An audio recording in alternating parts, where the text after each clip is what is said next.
The New South Wales Raptor squad and Victorian Vipor squad Police FBO! Police FBO! versus the Mongols, rebels, black Uhlans and Finks. Raids dubbed Operation Blue Ember, spanning 4 days. So you're not free to leave, you understand that? Yeah. 27 alleged bikies were arrested in Albury, Echuca, Wagga Wagga and Tarcutta.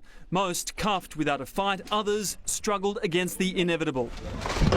What the hell? Now charged with varying offences, big and small. We've also been able to identify a number of clubhouses. Some are high-ranking members, others lowly henchmen. Get in the truck. For officers, it was like one big Christmas morning. They seized dozens of guns, a car, stolen motorcycles, phones, laptops, bikie paraphernalia, cash registers, illicit drugs and much more. They even booked suspected gang members for illegal bike specifications. If you're involved in organised crime and think a country or rural settings where you can hide out, you're mistaken. Investigators say crime in the regions is rife because of good police work in the cities. But a sting like this, they promise, will send a shock through gangs everywhere. Whether it's Marylands, whether it's Surrey Hills, Albury, Broken Hill, we will be there. Tom Saker, 7 News.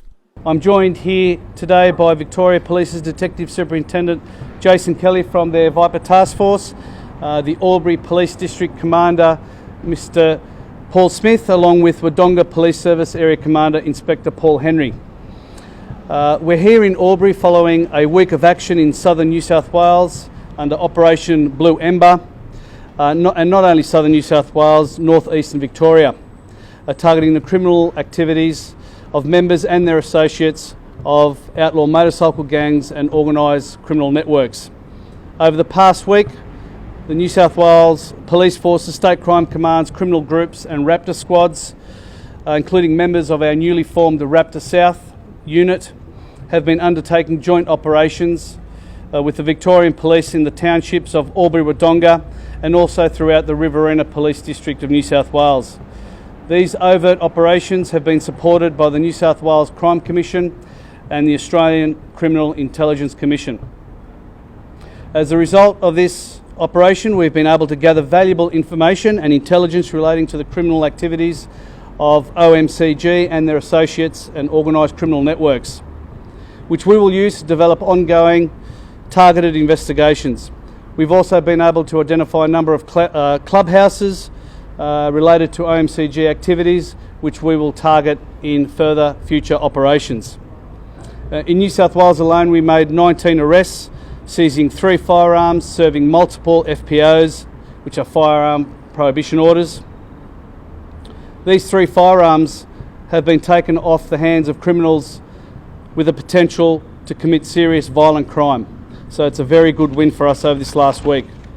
This operation reaffirms our commitment to work alongside our regional and Victorian colleagues, targeting serious organised crime throughout New South Wales and its border regions. This is only the beginning of ongoing operations. This further strengthens the connections with our regions and our border areas, sending a strong message that we will maintain a presence and target criminal activity wherever it may be. Whether it's Marylands, whether it's Surrey Hills, whether it's Tweed Heads, Albury, Broken Hill, we will be there targeting organised criminal activity and the activities of OMCG and their associates. I'm in the privileged position to have over 150 highly driven and committed police under my command at Raptor Squad, committed to making New South Wales safer, and that's the entirety of New South Wales. As I've said on numerous occasions, if you sign up to being a member of an OMCG or an associate of an OMCG, we come along with that package, no matter where in New South Wales it may be. I just want to take this opportunity to invite the Task Force Vipor Commander to address. Thank you. Thank you very much, Andrew. Yes, Jason Kelly's my name, Detective Superintendent with Victoria Police's Crime Command, State Anti-Gangs Division. The Vipor Task Force was established in the middle of last year, 2022. It's an 80-strong task force that has a number of investigators, uniformed police, public order response teams, all brought together to tackle serious and organised crime in the state of Victoria. Operation Blue Ember, as the Superintendent from New South Wales has articulated, is the first of its kind, and it's one that Victoria Police was very happy to be party to, and the results speak for themselves. In the last 5 days, in particular in Victoria, we've had 12 arrests. We've had over 50 charges laid. We've had seizures of firearms, explosives, drugs, ammunition, and other items, including stolen motor vehicles. The intelligence gathered will assist for future operations, including applications for firearms prohibition orders going forward. I'd also like to acknowledge our partner agencies, that is the Australian Crime Commission, for their work in gathering intelligence up here on the border, our federal partners in the Australian Federal Police, the New South Wales Raptor Squad and New South Wales Police Force, the Sheriff's Office, who have successfully executed a number of their warrants, over $300,000 worth. The message is fairly simple. If you're involved in organised crime and think a country or rural settings where you can hide out, you're mistaken. The Raptor Task Force or Squad, the Vipor Task Force, will come together in the future back here and along the Murray and along the border to ensure that serious and organised crime is tackled head on. Firearms in the wrong hands will kill. Our objective is to get those illegal and illicit firearms out of the hands of people who should not have them. We need to get them off the streets and out of the homes. This includes, in particular, outlaw motorcycle gangs and those involved with outlaw motorcycle gangs. What I'd ask is those people involved in serious and organised crime to think again. The environment going forward will continue to be hostile. The establishment of the Vipor Task Force and the objective of the Vipor Task Force is certainly to make that a hostile environment going forward. Thank you. Questions?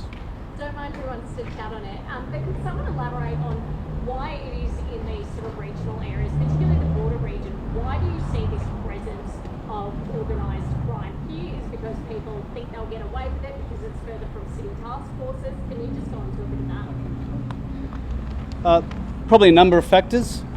What we've been doing in the metro areas has been highly effective, pushing out some of those activities out into the regional areas. So that's led to us establishing Raptor South and North. So as they move, we move as well, following their activities. It's also a massive thoroughfare between Sydney and Melbourne, with drugs being conveyed between those two hubs. So we're well aware of those activities as well, and we target them accordingly. So this is quite a large footprint, but what also was it a tip-off or community information? What led you to this sort of border region in particular? Just general intelligence and information. Raptor South, as I've said, has only recently been established as well, so it's a good opportunity for them to come and have a look around these areas in the Riverina and the border areas to gather important intelligence and information that we have on hand, and just confirm some of the things that we can work with to move forward, and also a good opportunity to work with the Vipor Task Force together, targeting this area on the border, build relationships with the Vipor Task Force. In terms of impact on local crime, how much of it actually is Local crime, I'll just bring along Mr. Smith, the local commander, talk about local crime issues. Yeah, Paul Smith, Commander, Murray River Police District. This is a great enhancement for us on our current relationship with Victoria Police. As you know, we work in right along the border on a day-to-day basis. To have our crime squads here working together is only positive in our fight against crime. It's great to see. As you know, criminals don't see the border, they don't recognise it, they don't respect it. So we have to work together to make communities, whether you're in New South Wales or Victoria, safe right along the border. The impact I think we'll see from these last couple of days in coming weeks, but certainly there's a lot of people that have gone through this station and Wodonga in the last couple of days that have been charged, that are going before the courts, and that can only be positive. Do you think that these people believe that they're somehow immune to operating on the border and I guess, under two different jurisdictions? Oh, there's no doubt criminals see the border as to their advantage at times, but all the more reason we work together, and we work together closely on a daily basis to get them. Whether someone commits an offence in New South Wales or Victoria, we as a joint police force will put them before the court. You touched on the fact that some of this information has led to the identification of further clubhouses. We can expect further raids and searches and that sort of thing. Do you think this sort of 5-day Operation Amber was, I guess, tip of the iceberg stuff for what you're seeing in the region? So across Australia, across New South Wales and Victoria, outlaw motorcycle gangs are certainly a challenge for all law enforcement agencies. The impact they're having across the community and organised crime is $1 billion industry, and it's our role as law enforcement agencies to really focus in on outlaw motorcycle gangs and those who are facilitating their criminal activities. So we'll be relentless, whether it's the Raptor squad or the Vipor task force going forward, as we've seen in recent times with the Comanchero outlaw motorcycle gang being targeted nationally, and the ability of law enforcement to incarcerate nearly 50% of that outlaw motorcycle gang. They're significant results, and we'll continue to target outlaw motorcycle gangs going forward and make no apology for that. Is there any evidence these bikie groups are sort of moving to regional areas, dodging sort of the Vipor task force and headquarters in Melbourne? Probably the best example I can give in that is recently the Finks outlaw motorcycle gang in East Gippsland. We're looking at establishing a clubhouse down in that region, and the Vipor task force deployed, supported by the local police, were able to disrupt and prevent the establishment of an outlaw motorcycle club in that rural area of East Gippsland, which was a real positive for the local community down there. And so the people that are caught, where do they sort of rank in their, I guess, Look, the people who have been apprehended in the last 5 days, they're varying levels. Outlaw motorcycle gangs traditionally are hierarchical. What we're seeing is a number of people who are being recruited into these clubs are being asked to commit crimes that are ending up impacting their lives, impacting the lives of their family, resulting in family violence incidents and the like. So the people who have been arrested over the last 5 days will be put before the courts and be held to account, and they're from a wide variety in terms of the local communities here, both Albury, Wodonga, Echuca and Wagga. Just on that, so have you seen these groups actually try to recruit locals and grow Biki here, or is it simply contingents from the city just setting up camp here? Do you have any evidence of that? A little bit of both. Again, probably because we've been so effective in really decimating some of the club's numbers. They've been desperately trying to bolster their power base again, I guess.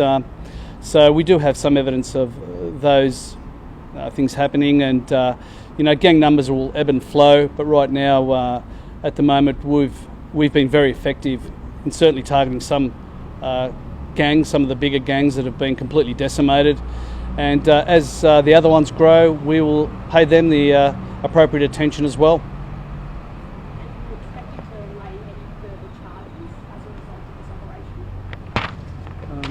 Sorry, I can do that one if you want. That's yours. Thanks. Yeah, sure. So, like any operation, when we seize firearms or items, they'll undergo forensic analysis, whether that's DNA, fingerprints, and we'll trace anything we possibly can. And if we gather further evidence, yes, you can expect further arrests to take place. And I understand explosives were also seized. Any indication of what they were used for? Look, if I can reassure the community that explosives are dangerous when they're in the hands of anybody who shouldn't have them, who is not licensed to have them. There's no information or intelligence we have to suggest that the community should be concerned locally in relation to what we seized.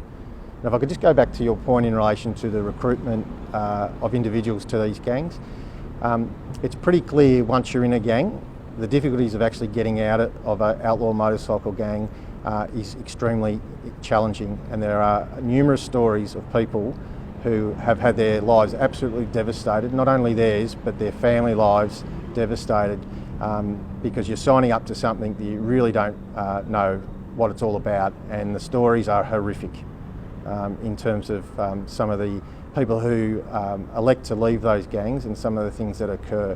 So it's probably just a warning to anyone who is thinking of joining a gang to think twice.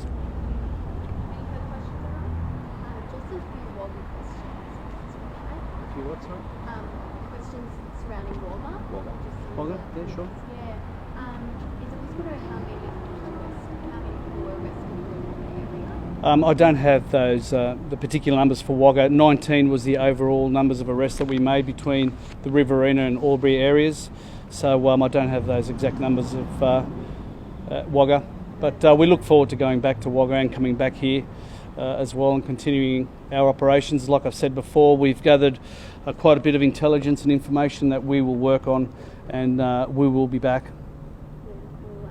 And do you know? Can you provide any detail on who exactly was arrested in Gundagai and what they've been charged with? Yeah, I don't have those particular details with me here, sorry, but we'll get back to you on that. And anything about the Tarcutta bike stop or what prompted it? Yeah, I don't have the individual details of those. They're all the Yeah. questions. Okay, is that it?